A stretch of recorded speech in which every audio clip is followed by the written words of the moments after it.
And now Gregory's gone as well, is it? Yeah, I Oh, is can't it see gone? Greg. Okay. Fail to start stream. Okay, that's Okay. really weird.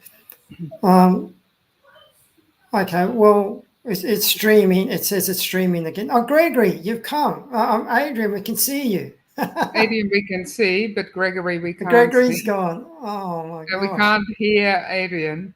We can see you, but we can't I'll hear you. turn Gregory's camera on. Let's see if I can do that. All right. Well, well, things are starting to work. All right. Hey, wait. Can you hear me now? Yes. And you Yes, can Yes. see and we me? can see you. Yes. Yes. Can I say something? Yes, you Yes. can. Please go ahead. The very man that gave me this book, Think and Grow Rich, in 1997, also taught me something he lived by.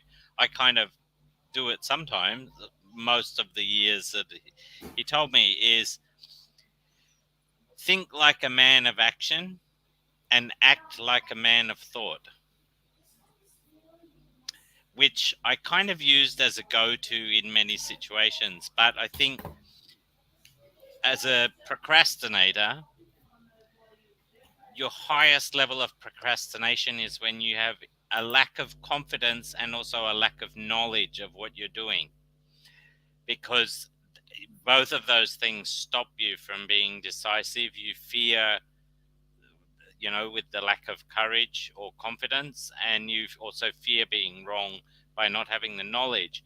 So procrastination is really the opposite of flow, or flow that people try to achieve in work, which sometimes needs a lot, and sometimes it needs nothing to be in that moment of flow.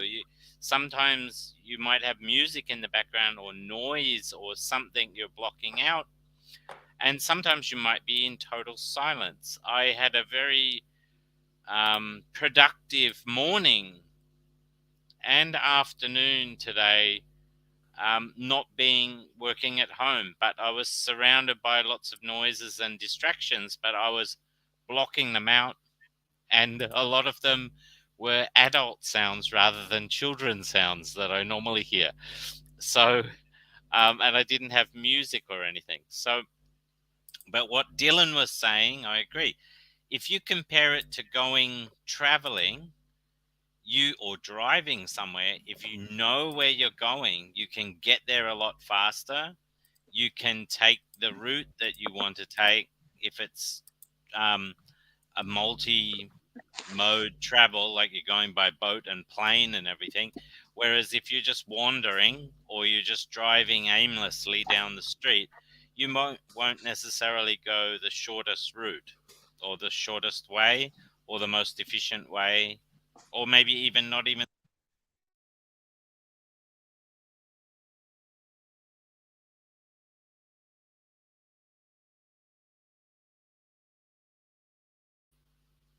Oh,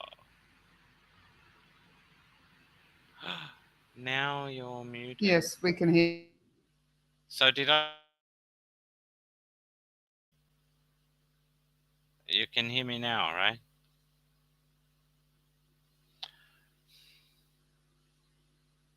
Oh dear. What did you miss? I can't hear you. We can hear you again now. Okay, where did you hear up to?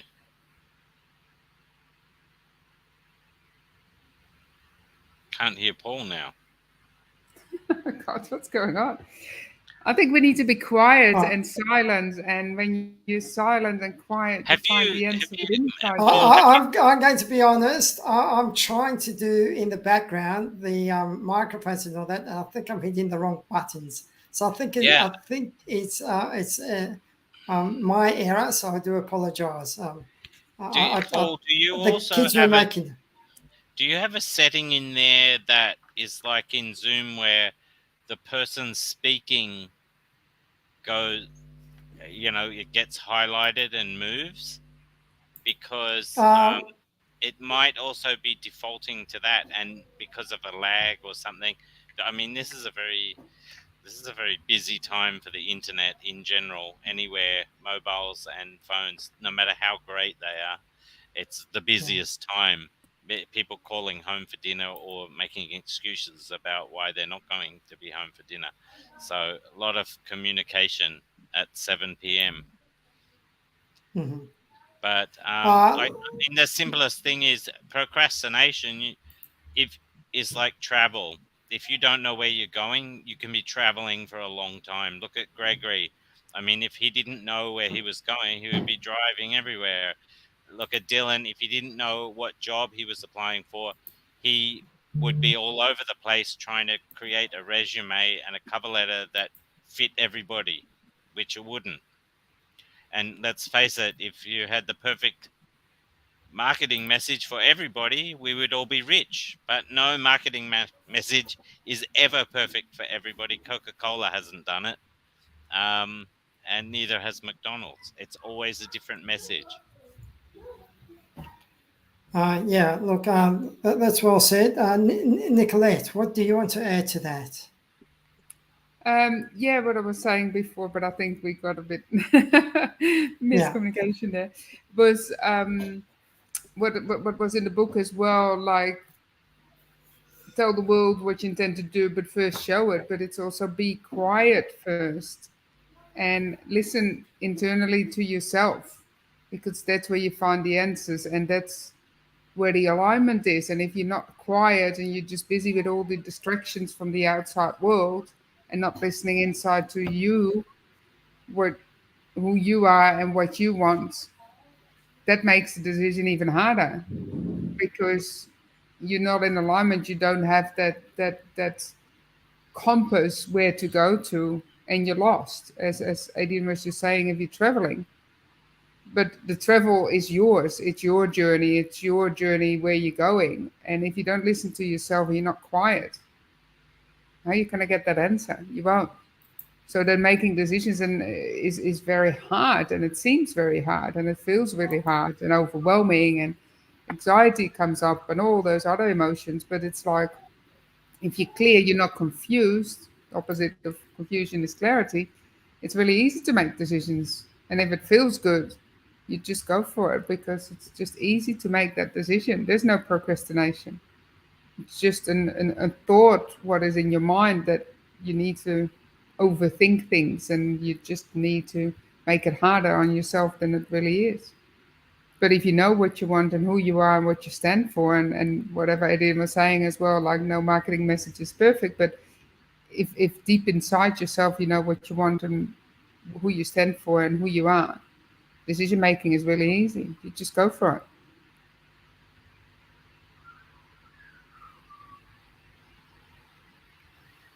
So yeah, so Adrian, I'll just get back to you. But look, I think what I'm getting here from everybody is that procrastination is just really uncertainty, and it's just been uncertain that's what's causing the procrastination. Adrian, well, what did you want to add? I'd like to add, and please don't put any religious overtone to this. I just sometimes it's just easier if you think if you do what's right, you can't go wrong, and do it. And when I mean by right, it's like maybe win-win-win for the majority of people, and you're not going to have fallback. It doesn't mean being people pleasing, but where I think a lot of indecision people have is where it's maybe not with the right motivation that they're doing something.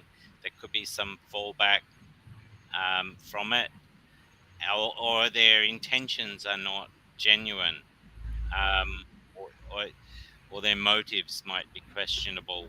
Maybe not in their eyes, maybe in other people's eyes, or maybe if they're. But that, I think generally procrastination is down to confidence and knowledge. Um, they do say if you're being the creative process and procrastination is different to procrastination for menial jobs. That's a distinction we could make across several different sectors of the industries, and also the task or the skills required for it. So a mechanic may be procrastinating on fixing a car is different to maybe a graphic designer procrastinating on designing a logo. There's a different process involved. You may, and you could extend that to, you know, the success of food delivery companies where people procrastinate about cooking. Lots of different things. So I think what's interesting about the chapter is most of it is about that one example of the American independence. And in the edition I have, he also has put in a modern example, which is about the formation and success and teething problems of FedEx when they started out. So, you know, it was nice having a chapter where you're not trying to remember different examples or too many different concepts. It was just focusing on that the 56 governors or whatever, knew it was right and they couldn't go wrong with the people of America. They could only go wrong with the British. So that gave them the confidence and the knowledge. They knew their people and they knew the enemy. So if we're going to talk about that, let's go down that track just for a little bit, but not too controversially. Right. So one of the reasons why we ended up with a Declaration of Independence was because the British were ruling by force over the new colony of the Americans. And the people started to resent that and they started to rebel against that. Do you think that we're starting to see a little bit of rebellion with there's been so many incidences that have happened over the last, I suppose they're always happening, but a lot more people are becoming aware of certain incidences that don't make sense to them. I just roll off a few. 9/11 doesn't make sense to a lot of people. Uh, COVID doesn't make a lot of sense to a lot of people. Do you think that more and more people are starting to become like the British or the Americans, starting to rebel against the authority of the British? Right. So, Adrian, you're nodding your head. Tell us your take on that. Look, since 1945, the number of countries in the world has almost doubled because people have chosen independence. You have breakaway states.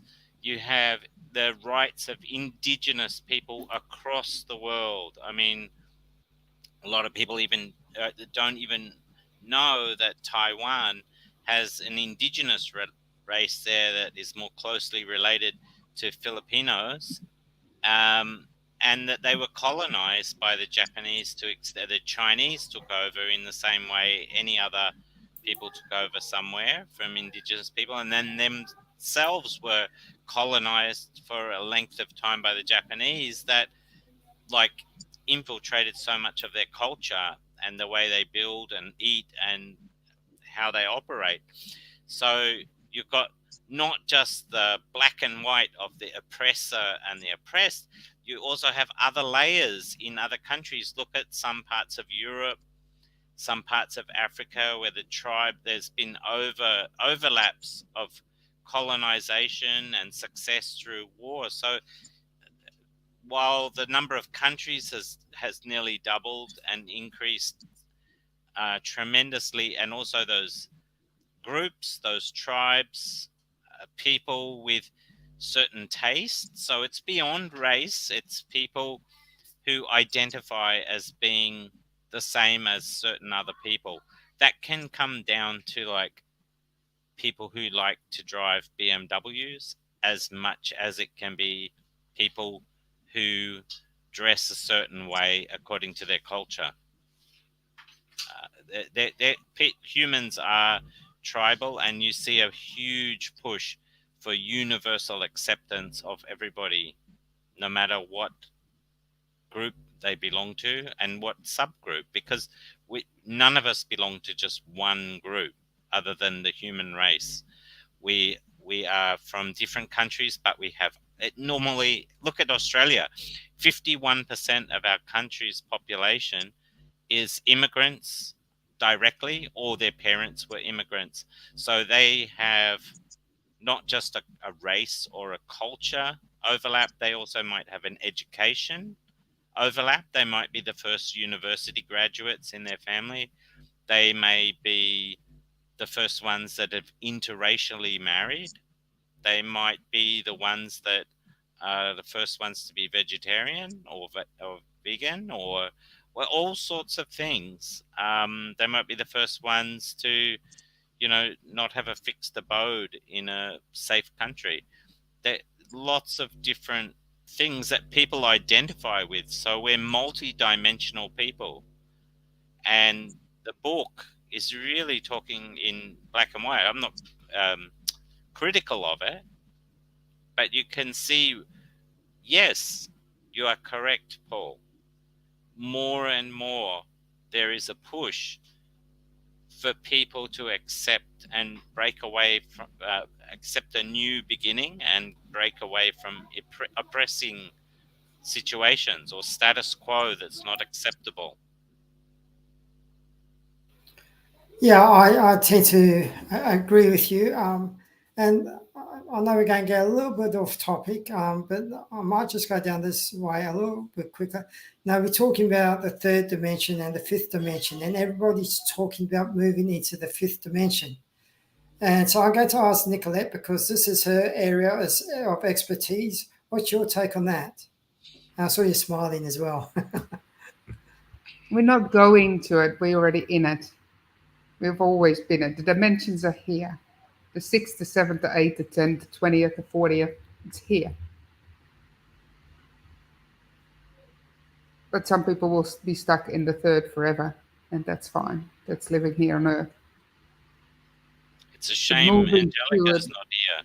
She would agree with you. yeah. We So it,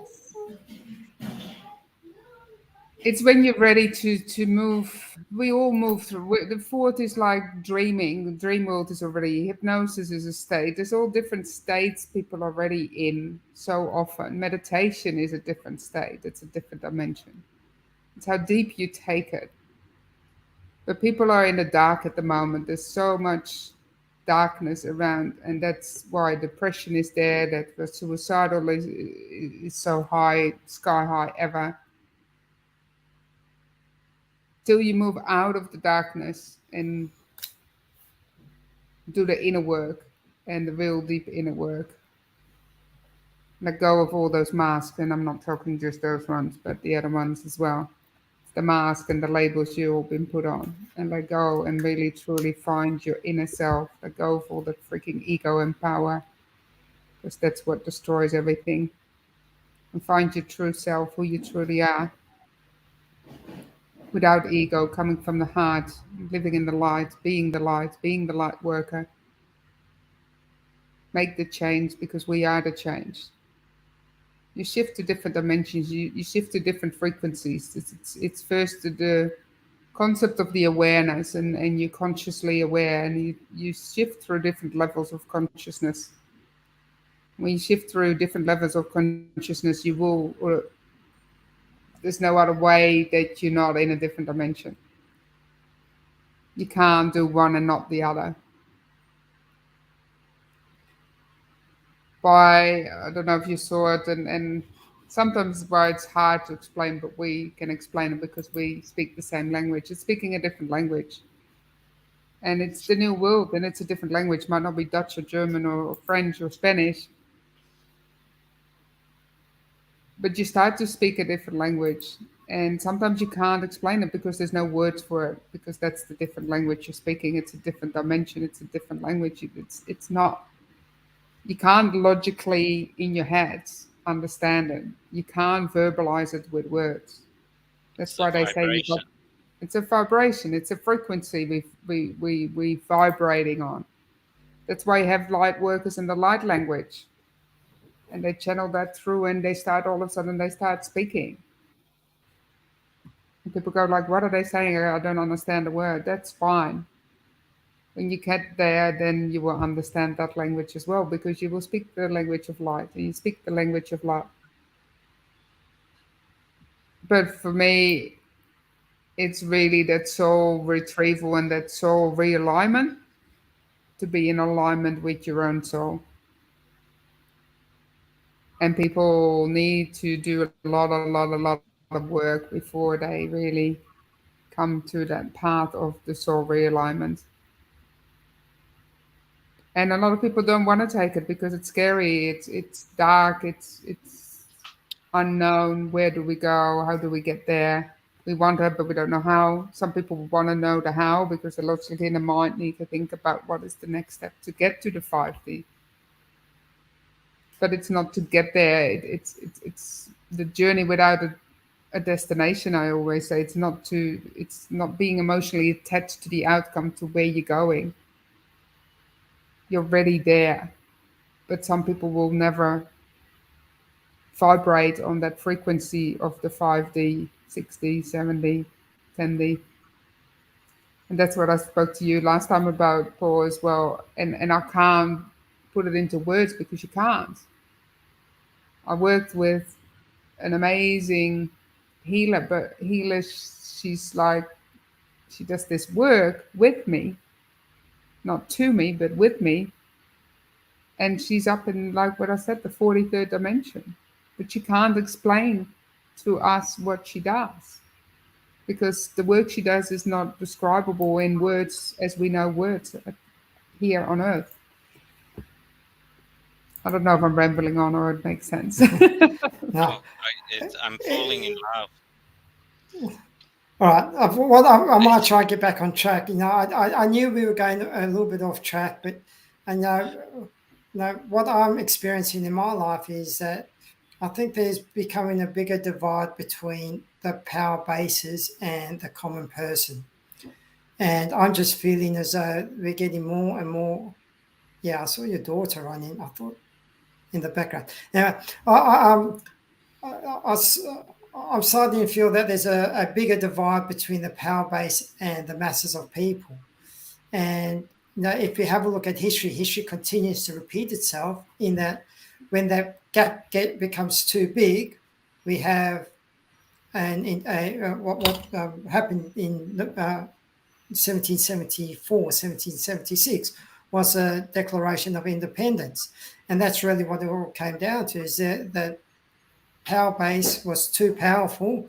The masses, there were too many of them, and they just needed a group of people to create that decision to come together and organize a mastermind to defeat the oppressors. Let's get back onto track though. So people accumulate for. Oh, May I yeah, just make one more comment on what you just said, Paul? sure. There, I truly believe it's the cycle of life. It's a cycle of death and rebirthing. It's the death of power, and it's the death of the dark to rebirth into the light. And I think that's really what's happening in the world at the moment. The dark was the last 2, 3 years. The dark can be the last 80 years, whatever you want to call it. But especially the last 2 years, the power wanted all of us to be in the dark. They wanted us to have the depression and to feel depressed, have anxiety, suicide, everything else as well. Because they wanted people to die. And there's other reasons as well. But if you're strong enough and you stand in your truth and you stand in your alignment and you stand in the light, you will survive that. And that's why the shift is happening. And that's why more and more people changing into the light rather than staying in the dark. And it's the death of the power because it's the death of the ego, what needs to happen before you fully Yeah, rebuild.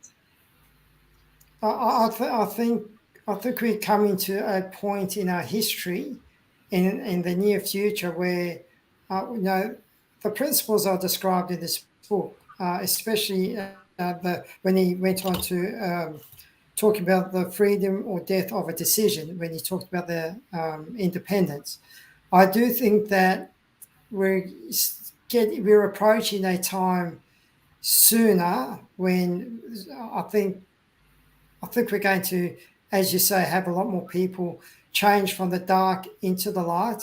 And that's really one of the themes throughout the book with Think and Grow Rich is now the depression came it was one of nature's laws. It came to waken people up, and a whole new era came out of that. And as Anthony loves to tell us, all the great things that we enjoy today, the flight was the Wright brothers. They came out of that era. The lamp, the light, that came from Edison out of that area. The car manufacturing, that was Ford. It just goes on and on. So we might be heading, maybe Elon Musk is going to be spoken in 100 years' time the way Henry Ford spoke about. Who knows? Right, let's get back onto... Musk is talking about space, so that's a different dimension. Yeah. It's here. It's not like we want to go to the 5D. Like he's talking about space and different universe and space travel. Travel will be in space. It's a different dimension. Yeah. Yeah. Look, we could go on down this track all night, and we'll be off track. So let's get back on track, right? So now he turns around and says, people who accumulate fortunes, every one of them makes a decision really quickly, and then he's very slow to unmake the decision. And he cites Henry Ford as, with the Ford model, he called it the ugliest car ever. And everybody was telling him that he needed to change it, but he wouldn't change it because he makes the decision quickly, and he takes a long time to unmake a decision. Now, one of my pet hates is the sales techniques that get used on you the pressure for you to make a decision is the time-based pressure. We all have it, like, buy it now or the price will go up. And there's a part of me that's always rebelling against being forced or being manipulated by time pressures and things like that. And so for me, whenever I make a decision, I will not make a decision straight away. I like to go home and think overnight over it. So am I falling foul of not making the decision quick enough? Yeah, does anybody feel the same when, like, to make a decision, they say buy now or you miss out on a discount? Gregory? I believe it's wise to think over the options and to, you should make an educated decision. Sometimes, you may already know based upon what you're after, like I said earlier, exactly what decision to make, but in something new comes up, then if you don't know a lot about that particular subject or item, you should look it over and to make a wise, educated decision. You shouldn't procrastinate and put it off for weeks at a time, but taking a few hours or a day or two to think about something that's important and can affect many years of your life, I don't personally see that that's anything wrong with that. I think that's a wise thing to do. If you don't know anything about something, you should learn something about it before diving in, because a lot of people get themselves in a lot of trouble diving in with a quick decision with no knowledge to base that decision off of. Yeah, I definitely agree that, yeah, you don't you shouldn't be making a decision until you got all the knowledge. I know that in the book, Napoleon Hill, one of the stories is he had an interview with Andrew Carnegie for 3 days, and then he was given 1 minute to make the decision. And that was a big decision, to spend 20 years of his life doing this philosophy of Think and Grow Rich, drop out of high school, out of law school, and all of those things. So had he gone over the minute mark, he would have never got that assignment to do Think and Grow Rich. And I think it was another story. It might have been a different book from Napoleon Hill, where I think it was one of these big companies asked people, that all the floor workers in the factory, they were told that they could go and do a managerial course, and they have to give up their weekends. They won't get any better pay immediately, but over time they'll probably get more pay. and they had to make the decision there and then. Now, a lot of these people wanted to go home and talk to their wives about it. You know, why not? You know, you should be a partnership. And all of those people that came back the next day and said, no, that's a great decision. They said, it's too late. We only want people that make quick decisions. So it's really on about people making quick decisions. Dylan, what do you have to say about this?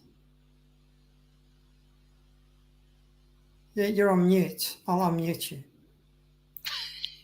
On the wives thing, I think that's very reasonable because we have to respect people's partnerships at home. Now, on quick decisions, here's what I'm going to say, particularly with relations to high pressure sales. When it comes to many of the things I'm buying, often I'll make a decision about whether I'll buy it under a second. So usually it's a no, and it happens in under a second, and I'm like, no, and I don't spend any more time on it. And many of the decisions I make, I'd say the majority of the decisions are made under a second because I know exactly what I want to achieve going into that. I look at that, the information's clear in what I have provided towards me, and I go with what brings me to that.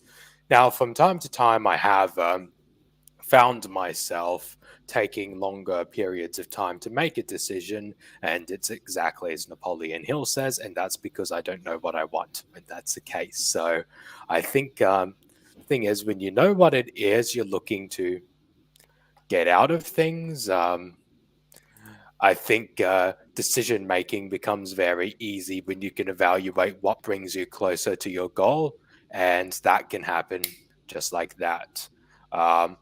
So an example I can give you is with my CFA level 1 exam is essentially I had to do 180 multiple choice questions in 5.5 hours with a 30-minute break. I finished that in half time, and that's because I was able to make a decision right like that. Do I know it or don't I? If I don't, move on. If I do, do it. And then, I passed that exam. There's a 25% pass rate when I did it, so most people that took it failed, but this was right during COVID too. But the lesson of the day was indecision didn't bring me any closer to my goal. All it did was waste my time. I can make a decision. I'm either going to be right or wrong. And I just got to live with that, but I'm not going to waste time until I suffer the consequences for my decision. I'll just get straight to them. I'll learn and then I'll move on and I'll fail fast. But I think what you were saying before, Paul, about people wanting to talk to their partners, I think that's absolutely fair. And I think it's prejudicial to actually not give people the opportunity to do that, because workplaces should respect that people have other obligations outside of the work opportunities. So I think there's a balance that can be made. And yeah, but I'm a favor of fast decision making. But like I said at the start, being a quick decision maker does not guarantee that you're a more accurate decision maker or that you make better decisions at all. It just means you spend less time doing it. So, okay, Gregory and Adrian, but just going on to the exam that you were talking about, I know that in my industry, we all had to do an exam. Now, I've been a financial advisor for over 20 years. And there are people that have been financial advisors for, that's started when they're 20 and have been selling insurance for 40 years. And they've never sat an exam for 40 years. And all of a sudden they had to sit there, this 3-hour exam. And I remember going into that exam and going, well, we've got to answer, we've got 1 minute to answer the question, whatever. What I will do is I'll just answer what I thought was right and then come back to it if I had time at the end. As it turned out, I didn't have time at the end. But fortunately, I was one of the few that actually passed the exam. There's so many people that failed. And I think it was more to the fact that it was such a broad topic that people, if you were in financial planning, if you were a share specialist, what do you need to know about insurance? But you had to know everything about insurance, so you failed. Anyway, that's besides the point. So, Gregory and then Adrian.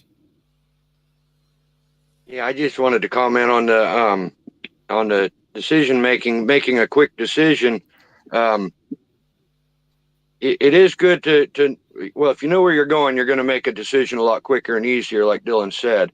If you don't know and you gotta kind of look into it and make an educated decision, it still should be made fairly quickly, because if you make a decision quickly, even if it's a wrong decision, and I've done that before, you have to pay the price, but it's not the end of the world. You get back on and go again. But if you wait too long and think about it too much, your reasoning will start to give you all the ideas of why it's not a good idea. And there's way too many people that allow their current circumstances to dictate the decisions they make, and they're not going to go anywhere, because if you're surrounded by things that you're not happy with, and your bank account is this or whatever, if you don't see that you have what you need for the decision you're wanting to make, you can talk yourself right out of it and never go anywhere. So you can't make decisions based on your circumstances. A mistake may be made, but again, it's not the end of the world. Just pay the price and keep moving forward, because if you don't do that, you'll never get anywhere in life. A mistake's just a learning example, a learning experience. Adrian. I think it's important to not isolate this and look at it specifically, because remember, this is an addition to everything else in the other chapters. So all the other chapters, he's assuming too that you are doing everything in the earlier chapters, like knowing yourself, knowing what you're going to. You've got your strategic organization, you've got your mastermind group. And I can tell you from personal experience, making decisions takes practice. And it's not just the mental practice. Remember, your brain is a muscle. So the more you use it, the better it becomes. So if you have practice making decisions, you have it has that strength. So look at stockbrokers who are making the same decisions, but one way or another way, constantly throughout the day, like in the old days, not day traders now, not people sitting on Bitcoin for 5 years or something, people who are doing it every second of the day, watching those and making decisions, but they're making the same decision over and over again, and it's practice. But they have a different mastermind group, they have a different reason for being or what they're trying to become. But again, if you know what you want and you know where you're going and what you're going to become, the decision is easy, because you're either adding something more to what you're doing or taking away something from what you need to do.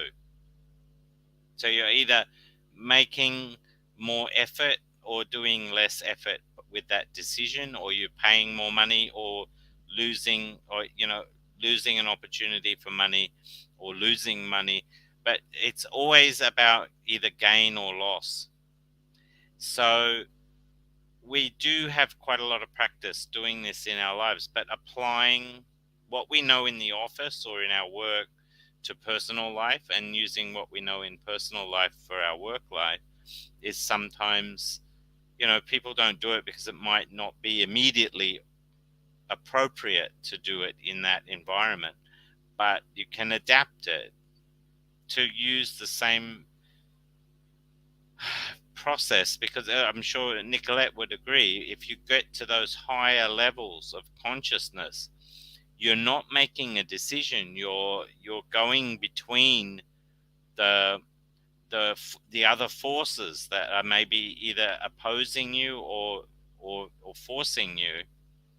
So knowing everything about yourself and everything else, it's it's getting into the realm of like antimatter, isn't it? Because it's your vibrations, it's your energy. But then the negative is not just your negative thoughts about it. It's not your self-sacrificing. It's not your imposter syndrome. It's not your nervousness or lack of confidence or knowledge. It's something more, um, but ephemeral. But in actual fact, it is very tangible because you're talking about protons and neurons. But that's where you need to be so that you are not hurt, you are not influenced, but you also receive, but you're also sharing at the same time. So it's that balance. That's that wonderful feeling you can see in Nicolette's face, that she's totally at ease. I think Dylan was waving goodbye. I thought he wanted to say something. Wow, He obviously has to go. that That's was a all. good So, example of a fast decision. May, that's may all. I add something to that, Nicolette, sir? Oh. yes, you can. Um, for me, like the procrastination is quite often in our head, and that's where our thoughts are. And that stops us because we're getting all the BS stories in our head and going like, oh, but what if this and what if that, and if I do this and what, and if somebody else thinks this and that, $5 million different things coming out into our head. But we're thinking with our head. But if we really feel into the emotion of it, then we make, because you said manipulation to me, and I used to use the word all the time as well, like I'm manipulated, and it's the time frame and it's urgent and it's only another day and then the special discount is gone or whatever. But that's playing onto our emotions. That's purely emotional intelligence they're using to manipulate you to feel into how you make you feel. And feeling is going into your heart. But going into your heart and understanding what it makes you feel, and if that's in alignment with you, you make easy decisions like this. But if you're clear of all those negative emotions, like Adrian is saying, guilt and shame and anger and sadness and all that stuff, if you don't have that when you make that decision and you're in control of your feeling and it feels good, then the decision is right. You don't need to think about it. You don't need to procrastinate about it. You don't need to go into your head about all the BS stories you tell yourself. Because the only one who's stopping you in procrastinating is yourself. Nobody else is stopping you. We make excuses to not make the decision because we start thinking, we start feeling, and they play onto your feelings. That's why we make a decision so quickly. Because if it feels right, you just go for it. There's Well no said. theory, there's no wrong about it because for you it's right. So you just do it. Also, then I think that's the common theme that's come through tonight is that if you know what you want, making the decisions a lot easier. I actually want to finish tonight with the way he has a go at the schooling system. So he turns around and he says, indecision is a habit which usually begins in youth. It takes a normal person, I can't even read my handwriting. But what he's saying is, this takes on permanency as the youth goes through grade school, high school, and even through college, without definiteness of purpose. The major weakness in all education systems is that they neither teach nor encourage the habit of definite decisions. So he's directly attacking the schooling educational system. Do you think this is a fair attack, or do you think it's changed in the last? Everyone's nodding yes. Okay, come on, Nicolette. You were nodding yes the most, and then Gregory, you were nodding yes the second most.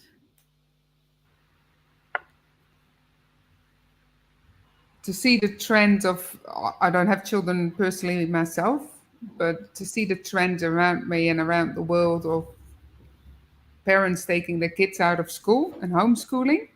First, it was by force because we had to, because we're in lockdowns. But now it's a choice that people make because they don't want the kids back to school for various reasons, mandates and all sorts of other things, but also because they see it's a failure. They don't think the system is what kids should be taught. And why are we as adults all going, oh, I wish what I know now 20, 30, 40, 50, 60 years ago when we were a child? So why are we giving the kids the same education system as what we went through, which we said it failed because we need to unlearn all the bad things we learned when we were little. And we suffering with all the emotional baggage, what has been given, part of it by the schools we went to and the education system we went through. And now we need to unravel it and undo it. So why do we do that to the kids if we're so much more conscious now? Don't put all those labels and all those things onto the kids, and have the children now already so much more conscious. Conversations I've had with kids now are completely different than now when I was 10, 11, 12. They're so much more conscious. They're so much more worldwide and new worldwide. And so much more conscious. I'm like amazed. I'm having conversations with a 10-year-old saying, oh, I don't feel good enough. I'm not good enough. And I go like, you don't learn that in school how to deal with that. That's why the system is so broken. And that's why I see all around that people are homeschooling. Parents become better parents because they educate themselves. They have gone out of the system. They going into different systems and be sovereign and be true to themselves. And that's true freedom. We all want the freedom, but the true freedom is find your sovereignty in yourself. And if parents are finding that they can help the kids homeschooling, get them out of the system, and live their life in freedom rather than being stuck in the system. And again, the system is another level of consciousness, and it's another level of thinking, it's another level of values. Why do people want to go out of the system? The system is level 4. You want to get out into level 5. Not saying the higher levels are better, that's not what the concept is. But you want to get out of the system, get out of the school system, you change. Your consciousness is so much higher. You're shifting into the 5D, you're shifting into different dimension. But you don't get that in the school system for sure. One of the problems, because I do have kids that are 9 and 10, one of the problems that we're facing is, if you want to, and most people end up having spending their lives working in a job. And if you're going to end up in a job, you have to go through this system. And I think that the schooling system brings out great employees, but really shitty entrepreneurs. And I think that's one of the things, because you never know how your children are going to turn up. We can see Adrian's got a young child behind him, right? But Gregory, what did you have to? What did you want to add to that? And then Adrian, you can have your say. Yeah, I was just I want to comment on what Nicolette said about the homeschooling. I think that's a great idea because, for one, you can make sure that the child is taught properly, and you can also encourage what they're actually good at. That's all dependent upon the parent. But the school system today actually is, a lot of people are upset with it, at least here in America, is because not only did they not teach, properly to begin with, that's way outdated education system. But these days they're wanting to instill into the children their beliefs, and they don't care about the parents' values or any. They're trying to bring up a new generation that follows what they want them to believe, and that is completely not what the school system is designed to do. They don't really have any business doing that. So I think there's a lot of parents around this country that's upset with the school system also because of that. And so I think homeschooling is a great idea. And but in my school period, when I went to school, as far as the decision making in the school system, taking decision making out of people, I believe. And I think I mentioned before the different ideas and creative things that I used to do that they were constantly stomping out of me because they were wanting me to do this instead of this, trying to dictate what I should do and get rid of what I want to do. and they did it with many others. So if you take away from somebody what is in their mind they want to do, and you never give them, like the school counselors, it's supposed to be a guidance counselor to help you find what you want in life and start to work towards that. In my school, you didn't get that until you were just about graduated. I mean, they took out everything that the children wanted out of them, and then at the very end, right before they get out, if the children have stayed in, because everybody don't, but that's the point where they start talking about it, and it's a little bit too late at that point. So I think not only do they not encourage and instill decision making, they actually discourage it. At least in my time period in school, I think the school system has much bigger problems these days. Like I was saying about trying to instill the government's values into children instead of what the parents want. But in my time, that's what I see as far as what he was talking about with the school system and decision making. I think they try to take the decisions away from children, which then leaves them not really knowing what they want to do, because what they really wanted to do, they've learned and been taught not to do that. So unless they redevelop that, push everything that they've been put into them out and go back to what they really wanted, that's probably a big reason why there's so many people that didn't know and still don't know what they really want to do.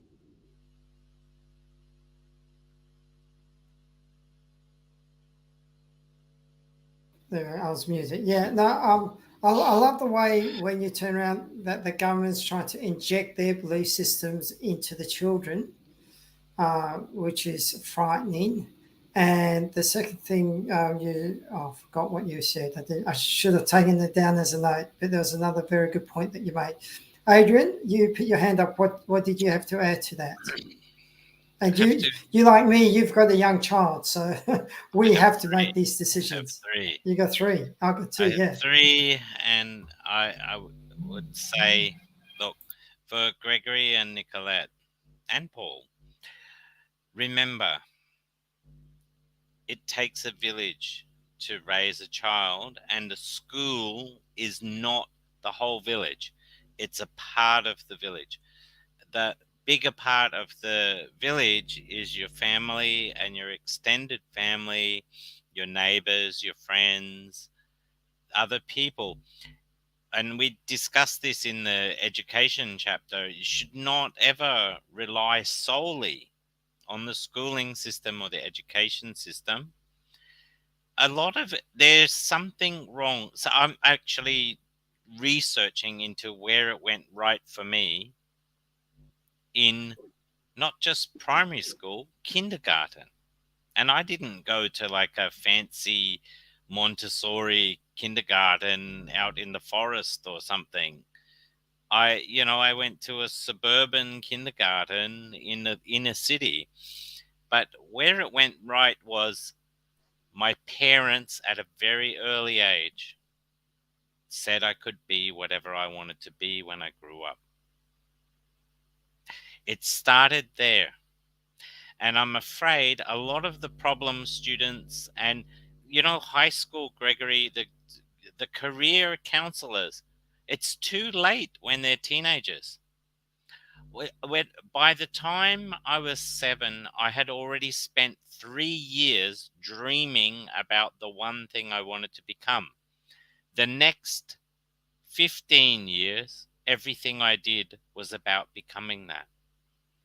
Now, there weren't too many other kids because the role models that kids in kindergarten are given are limited in most states to doctors, nurses, firemen, policemen, cowboys, um, you know, clowns and artists, all different things. But it starts with the family.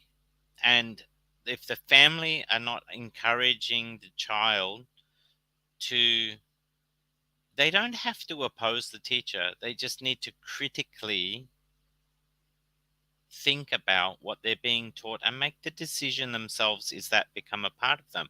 And that has to be fostered with the parents or whoever's looking after the child.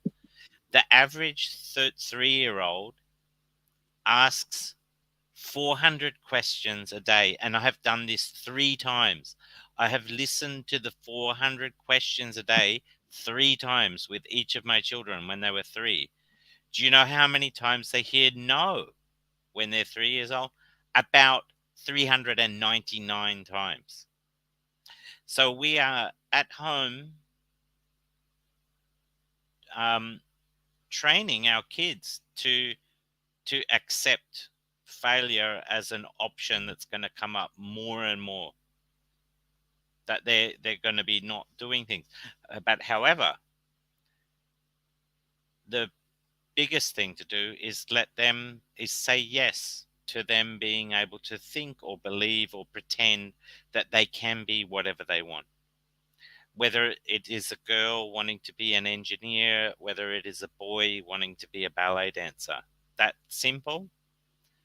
That has to start at home. It means families need to encourage that, so that when the schools get those children, they do give them the attention they need to keep them going. And so that you don't want them to float to the top all the time in everything. You don't want to put pressure on them. But I think a lot of the education has to be at home. And if the only education at home is religion or science or maths or English, and it's not diverse, it's not teaching them the other things that are also a part of life, then the parents are doing something wrong. I don't stand behind my kids doing their homework.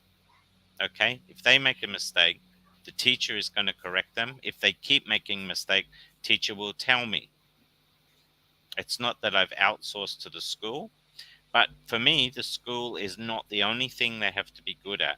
They have to be able to talk to people. And Nicolette, all of my kids would be like the ones you talk to. Even the youngest one is 7, and she will say to me things like, "I could tell you that, Dad, but it would be inappropriate."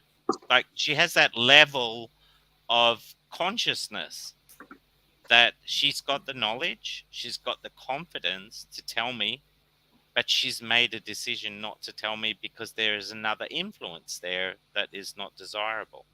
So that means someone's doing something right, and it's never one person, it's the village.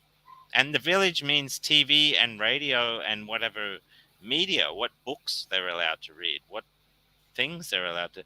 So I don't think, if someone gets to a guidance counselor in year 10 or 9 and they don't know what they're going to be, that means something has gone wrong a lot earlier there. They haven't fostered enough belief.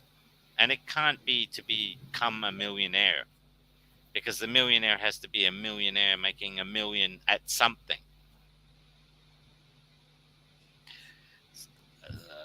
So yes, please don't ever just rely on the crutch of the education a country gives to you, especially when you consider the 4 countries that have the poorest education, where they try to just dictate to the students. US, Russia, North Korea, and China, their presidents all tried to write into their constitution that they can't be, that they can be like re-elected indefinitely. That that just tells you, what the education system is going to be about. And I think you should take heart. The homeschooling, yeah, my kids did very well in homeschooling during COVID. They did better in the second year than the first year, but they took some time to get their marks back up, actually, when they got back to school and they were with all their friends. So it's good. And the only reason I send them to school is because they need to socialize. So I don't put a big, because I know the danger of them just being at home, being homeschooled. They're not going to meet a lot of people. If we were living on a boat, which I originally intended, living on a boat and homeschooling them on a boat, where we're going to different places and pulling in and mooring at different ports, where they got the chance to meet other kids living on boats and in other countries, then that means homeschool would work, but not homeschool in suburbia with no contact with other kids? So we had the opposite problem to you. When COVID came around, our kids at school, the teachers always give us glowing reports about our kids, both of them. Neither one have ever been on the stop sign. They do very well. They work hard. Apollo's always got his hand up. The teachers turn around. Anybody but Apollo can answer this question because Apollo's always answering the question. The problem is when COVID hit, Apollo and Andreas all of a sudden found their resilience or their naughtiness or whatever, and we could not get anything done. Apollo especially, even now he won't do his homework. So I think I agree with you in that it takes a village. You have all these different influences around us, and we have to be aware of them. I know I was sending out my kids to the school for that social aspect, and I sent them to the local school because that's where all the kids in the area are. So let them become friends with those kids in the area. I wish they would pick up that they need to make friends. But anyway, so look, I think that's it for tonight. We've had a few technical problems early on, but thank you for working through it. And next week, we're going to be talking about persistence. And it's really quite interesting because one of the chapters is obviously on persistence. But when we first started out, I was curious to see who will be the people that will persist it through this whole journey, and see those people that have the enthusiasm early on and then get distracted in life. It's interesting to see that. So before we go, does anybody want to say any last words, or are we ready to sign off? Thank you for Yes, doing Gregory. this, Paul. I that's would right, like to, Gregory. there was one other little thing that I wanted to say. I didn't get it in there. I wrote it down that decision making brings order to your mind. I think it works in the opposite too, because if you have order in your mind, then you can make better, quicker decisions. It kind of goes both ways. That's a great way to finish the session tonight. I'm going to make a decision and call it a quit. All right, so I'll see you guys all next week. And Nicolette, I'll see you tomorrow. All right, then. Bye, You everybody. take care. All right. Take care. Thank you. Bye. Good night. Thank you. Good Good night. night.